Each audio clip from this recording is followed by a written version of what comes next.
The story today, boy, what a surprise, Arizona. Right, if it's not one thing, it's another, right? We're the stories out of Arizona, and I have this bill for you, House Bill 2281 in my hand. It's now officially a law because it was signed by Governor Jan Brewer, and essentially what it does is it bans ethnic studies classes that, quote, promote resentment of other racial groups. How did this start? It started in Tucson because of this ethnic studies program there. I want you to hear from the state school superintendent in Tucson. He said it endorsed a separatist agenda.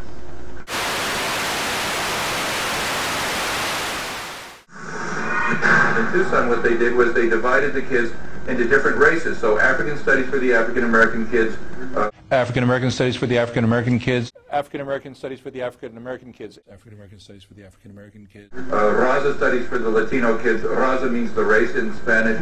Raza studies for the Latino kids. Raza means the race in Spanish. Raza studies for the Chicano kids. Raza means the race in Spanish. Raza studies for the Latino kids. Being Mexican American is tough. Anglos jump all over you if you don't speak English perfectly. Are they proficient in the English language? Do they pronounce it in a way that's understandable? And do they know grammar? Because they're teaching students English, and certainly these students' parents expect their teacher of their children, where they're learning English, which is very important to them, to be fluent in the English language. Indian studies for the Native American kids. Indian studies for the Native American kids. Indian studies for the Native American kids. Asian studies for the Asian kids. And Asian studies for the Asian kids. Asian studies for the Asian But what's kids. wrong with that? They divided the kids into different races. They're dividing them up just like the Old South. And I believe that what's important about us is what we know, what we can do, what's our character as individuals, not what race we happen to have been born into. And the function of the public schools is to bring in kids from different backgrounds and teach them to treat each other as individuals. I have a dream that one day on the red hills of Georgia, the sons of former slaves and the sons of former slave owners will they be able to sit down together at the table of brotherhood. I have a dream. No, in the summer of 1963, when I just graduated from high school, I went on the March on Washington, in which Martin Luther King gave his famous speech in which he said we should be judged by the quality of our character rather than the color of our skin. And that has been among my deepest beliefs my entire life. And so this has made me opposed to dividing students by race. In addition to that... Tom, let me stop you right there. You say they've got the kids divided up by race. My understanding is that all students can enter these classes, so they're not divided, segregated like the Old South. And I would assume, for example, the African American Studies programs would talk about the very things you expressed just a moment ago with respect to Dr. Martin Luther King, the civil rights struggle. Would something like that be banned here? Yes, we require that those things be taught in the regular social studies class where all the kids are together, which is what I think the public schools are for, to bring kids from different backgrounds together and treat each other as individuals and not divide them up. But just to clarify, as I understand Tucson Unified School District, they don't segregate the kids. Any student could be in the African American Studies course. Well, it's primarily designed, the African Studies is primarily designed for African American kids. Raza Studies is primarily designed for Latino kids and so on. So it doesn't need to be exclusive, and in fact, what's interesting is that ethnic studies are rife in American history, but the ethnicities happen to be Polish, Irish, Italian. They happen to be white European, Western, and Eastern European identities that are the basis of ethnic identity and what constitutes American history. If there was an integration of Chicana studies, of African American studies, of Latina studies, of gay and lesbian studies into the broader curriculum, there would be no need to have these subgroupings and the subcultural attention paid to these particular formations.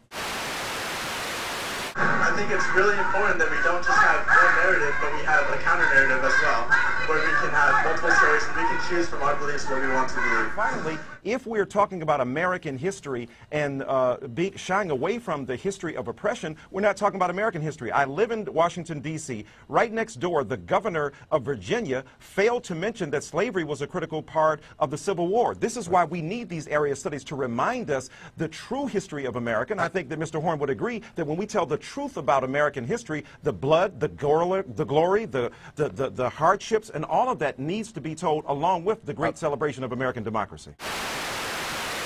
I brought in a picture that you might want to show that shows the revolutionary garb that they wore when they protested against by law with masks, sunglasses, berets, brown shirts. This is a revolutionary program which is an absolute abuse of taxpayer money to do that in my public school. Somewhere I read of the freedom of assembly. Somewhere I read of the freedom of speech. Somewhere I read of the freedom of press. Somewhere I read that the greatness of America is the right to protest for right.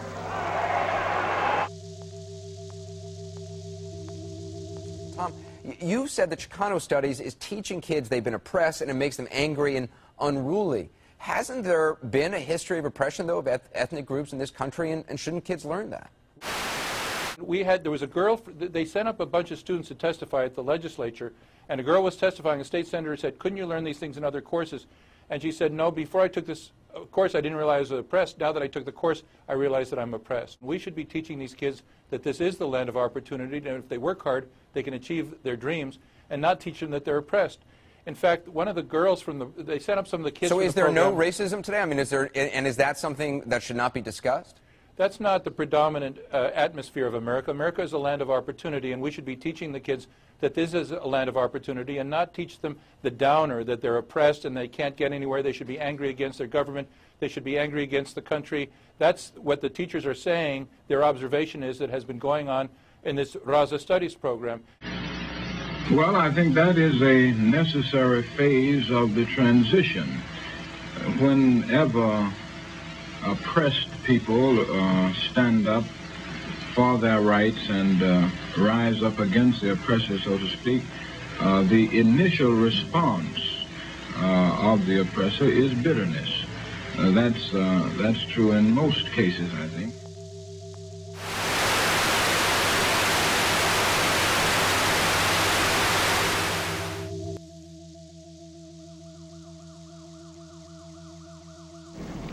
Good evening. Dr. Martin Luther King, the apostle of nonviolence in the civil rights movement, has been shot to death in Memphis, Tennessee. Police have issued an all-points bulletin for a well-dressed young white man seen running from the scene.